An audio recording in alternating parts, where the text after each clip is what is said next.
दोस्तों आओ आपको एक कहानी सुनाते हैं। जिंदगी में ठक ठक धीरे धीरे रे मना धीरे सब कुछ होए। माली सींचे 100 घड़ा ऋतु आए फल होए। हे मन धीरे धीरे सब कुछ हो जाएगा।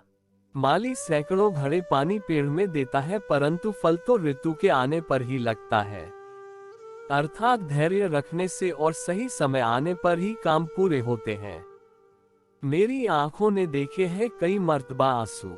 गमों का दौर भी आखिर यहीं ठहर जाएगा। लेके हौसलों की कश्तियां एक बार तो निकलो। जिंदगी की ठक ठक के बीच जिंदगी का यह दौर भी गुजर जाएगा। एक सिपाही गुरवित अपने घोड़े पर सवार होकर राज्य की सीमाओं का निरीक्षण करने निकला। घंटों चलने के कारण सिपाही और घोड़ा दोनों ही थक गए थे। सिपाही ने तो अपने पास रखे पानी से प्यास बुझा ली पर बेचारे घोड़े के लिए कहीं पानी नहीं दिख रहा था। पानी की तलाश में दोनों आगे बढ़ गए। थोड़ी देर चलने के बाद कुछ दूर पर एक बूढ़ा किसान अपने बैल के साथ दिखा। वह खेतों की सिंचाई करने के लिए रहट चला रहा था। सिपाही उसके समीप पहुंचकर बोला, काका मेरा घोड़ा बड़ा प्यासा है, इसे जरा पानी पिलाना था। पिला दो बेटा, किसान बोला। सिपाही घोड़े को रहट के पास ले गया ताकि वो उससे गिरता हुआ पानी पी सके। पर ये क्या, घोड़ा चौंक कर पीछे हट गया। अरे ये पानी क्यों नहीं पी रहा? किसान ने आश्चर्य से पूछा।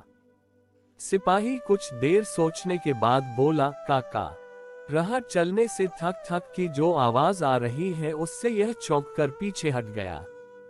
आप थोड़ी देर अपने बैल को रोक देते तो घोड़ा आराम से पानी पी लेता। किसान मुस्कुराया, बेटा ये ठक ठक तो चलती रहेगी, अगर मैंने बैल को रोक दिया तो कुएं से पानी कैसे उठेगा? यदि घोड़े को पानी पीना है तो उसे इस ठक ठक के बीच ही अपनी प्यास बुझानी होगी। सिपाही को बात समझ आ गई। उसने फिर से घोड़े को पानी पिलाने का प्रयास किया। घोड़ा फिर पीछे हट गया, पर 2-4 बार ऐसा करने के बाद घोड़ा भी समझ गया कि उसे इस ठक ठक के बीच ही पानी पीना होगा और उसने इस विघ्न के बावजूद अपनी प्यास बुझा ली। इस घोड़े की तरह ही यदि हमें अपनी इच्छित वस्तु पानी है तो जीवन में चल रही ठक ठक पर से ध्यान हटाना होगा। हमें सही समय के इंतजार में अपने प्लान्स को टालना छोड़ना होगा। बहानों के पीछे छुपकर जरूरी काम से मुंह मोड़ना छोड़ना होगा।